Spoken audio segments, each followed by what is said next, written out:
No, it's not time to hit the panic button, but we do have to have a discussion. The Detroit Lions lose 7-34 in the preseason Hall of Fame game against the Los Angeles Chargers. And we're not going to see these guys. There's no reason to panic or anything like that, but we are going to have a conversation when it comes to depth. There was some good, there was a lot of bad, but the Detroit Lions have a lot to clean up. Now, I'm not worried about the first team at all. I'm not worried about John Morton and his play calling. I'm not even worried about Calvin Shepard and his play calling at all. I mean, this stuff is vanilla. This is all about the depth pieces. That is the point of these preseason conversations, is about the depth. And do we have what it takes to do we have enough good pieces when it comes to depth? So I'll let you guys be the judge of that. Let's take a look. I've got to minimize this real quick. I don't know why it's different from last year where I could bring it in. Let's look at the stats like we usually do. I can't believe we're already back to that. The Detroit Lions the Chargers had 16 first downs to the Detroit Lions 12, passing first down 7 to the Detroit Lions 5, rushing first down 6 to 7. First downs from penalties, the Chargers had 3, the Detroit Lions had 0. Again, a very sloppy game. The Lions went 1 for 11 on third down. The Chargers went 4 for 13. Fourth down, the Chargers went 2 for 2, and Dan Campbell said, we're going to pick up right where we left off. He went 2 for 4. Total plays, 59 for the Chargers, 50 for us. Total yards, 261 for the Chargers. We did not even break 200. Hard to do that when the first play of the game is a fumble by a linebacker who probably won't be out there during the regular season. Total drives, 12 to 10. Yards per play, 4.4 to 3.9. Completions, the Chargers went 15 for 23. The Detroit Lions only threw the ball a total of 20 times, completing 12 of those passes. Yards per pass, 5.8 to 4.7.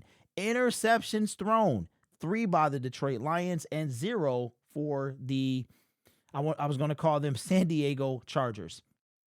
Sacks, we actually sacked Trey Lance, I believe it was, one time. Hendon Hooker was sacked twice. Rushing, 93 to 21. Rushing attempts, 35 for LA, 28 for us. Yards per rush, 3.5 to 3.3. Red zone attempts, we went 1 for 1, and the Chargers were in the red zone 6 times, going 66%.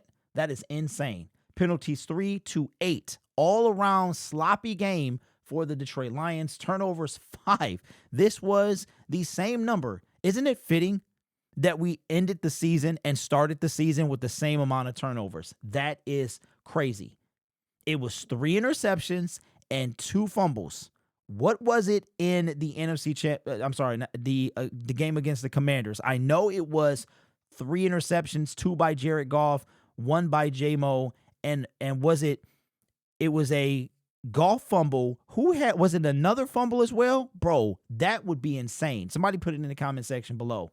Special teams, defensive special teams turnovers, or TDs. This is actually a new stat. ESPN changed this a little bit because when I blew it up, it used to be more that you can see, but now it's less, so I had to go a little spread out. But this is a new stat. This was not here last year. Time of possession, 32 to 27 for the Detroit Lions. We're going to look and see.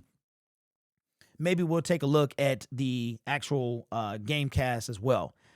So, very sloppy game. And again, this is not a panic situation. The season is not over. This is no reason to run around with your hair on fire. This is simply a depth conversation. We talk Detroit Lions over here. That's all we do. We talk about everything they do, right? So, we're talking about the depth. We're not talking about winning games. Wins and losses in the preseason mean absolutely nothing. This is about the depth of the team. So, I'm going to say right now, in my honest opinion, I do not think the backup quarterback is on this team. I do not think that. Kyle Allen looked like Nate Sudfeld reborn, and Hendon Hooker, they didn't even want him to throw the football. It was just not a good day for the backup quarterback. So I think we have to have a conversation. Now, maybe the Detroit Lions really did need this extra preseason game more than we thought. So backup quarterback, we might have to dig in the well and pull somebody out of it, because I don't know. I don't feel comfortable with either one of these guys running the offense if Jared Goff goes now.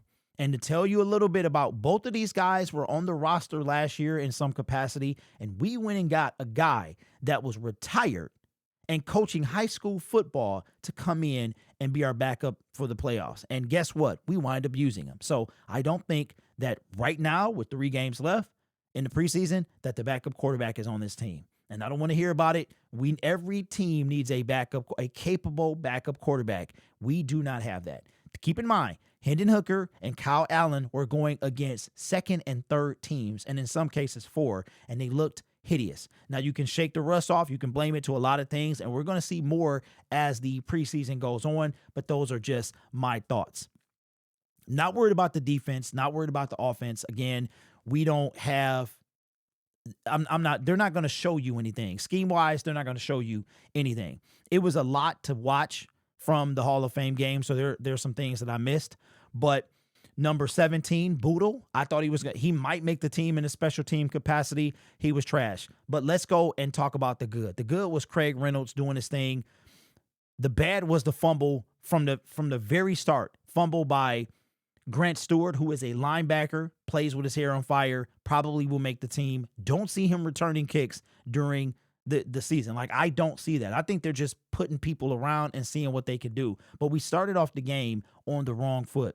But to me, the number one standout was Tesla. Everybody in the stands was yelling for him to get the ball. We finally got him the ball, and he did not disappoint. So I think he had to be a standout. I think that Craig Reynolds was a standout. I wasn't like looking at the offensive line. I was trying to pick certain players out, certain things out as well. You're at the game, you're a little distracted, so I probably have to watch it back from the broadcast view. But overall, to me, the offense was just sloppy. It really was. Now, going to the defense, it was some things that I noticed as well.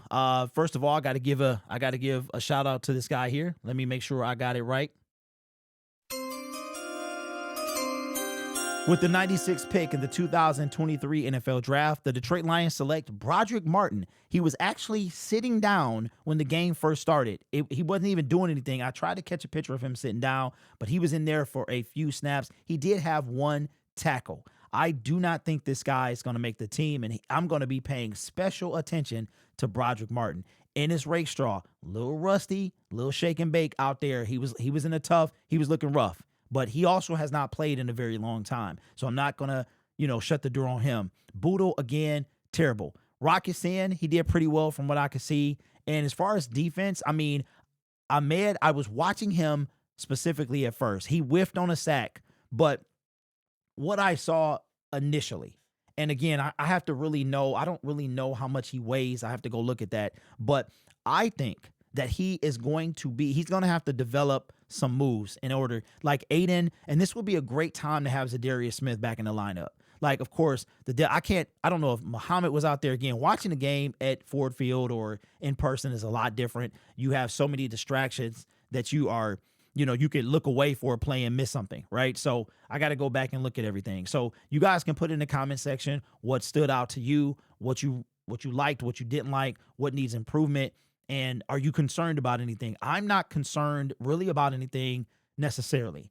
I'm just looking at, I like what I saw from Ahmed. I was specifically watching him. I was like, okay, when he's out there, I'm going to zone in on him because I want to see, we've been hyping this kid up and I want to see what he's all about. He didn't disappoint to me. I just see him as a small, it was like, today he didn't have a welcome to the NFL moment as far as I know, but it was also like, he's going to have to adjust to the game because what I'm saying is keep in mind that he's going to be going against second strings at worst. Like if he goes against starting tackles and guards, I think he's going to have a problem at least his rookie year. So I don't know. We'll see. But overall, I mean, it was just really sloppy. You can't do anything with 5 turnovers. It was like the Detroit Lions didn't want to do anything. And we were sitting on the side where their end zone that they would have scored in was on the side. I was like at the 20-yard line. So, but they never got down there. They never got down there. It was just a really sloppy day. But I'm looking at it like this. Maybe this is all good. Maybe this means something. We started, I don't remember us playing in a Hall of Fame game. We played. We got an extra game. As far as I know, nobody was severely injured. If somebody got nicked up, let me know in the comment section below. There was a player that went down. It was Kenny Yaboya. I don't know the significance of his injury, but he went down. It was a very clean game from what I saw as far as people getting injured. It was a lot of stuff to clean up, and Dan Campbell said as much. He said we got a lot of stuff to clean up. But I also wanted to see the box score. Let's take a look at the box score and see exactly. Maybe I can blow this one up a little bit more, and we can take a look and see what these guys were doing. Before we do that, though, it was kind of cool, man. Like to just embrace the fact that football is back, and the starters came out. None of them were dressed at all. Jared Goff came out, signed a few autographs. Monty and Gibbs pretty much came out together.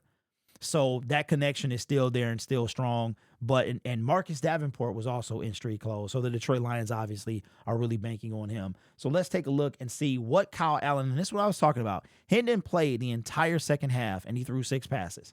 He threw 6 passes, and he played the entire second half. That is a problem. I don't know if they don't have the comfortable, they don't think he's comfortable. But you know what? Let me cut back to me real quick. The receivers. It was 2 that I was watching, Lovett and Meeks. Lovett, I think that he got the better of the two today. Let's see. Detroit receiving.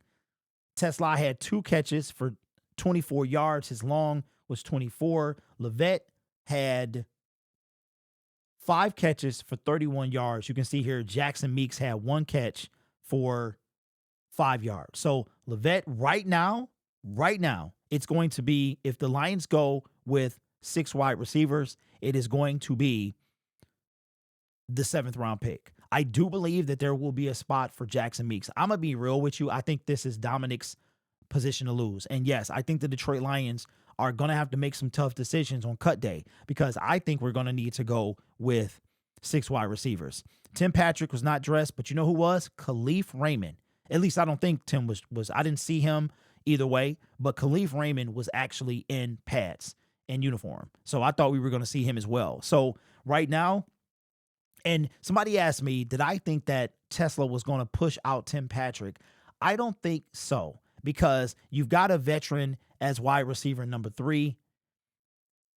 And then you also have Khalif Raymond. So, Tesla's going to be 5. I think that's cool. He's going to come in and play probably every game. Like, we're going to see him every game, but I don't think he comes in and pushes out Raymond or Patrick as well. So a lot of things, again, I was there. So it was like watching at Ford Field or in person is completely different. You guys see things that I can't see, and I have to go back and watch it again in order to really pick up some things. So just kind of off the dome, just very sloppy. There was very little good on either side of the ball.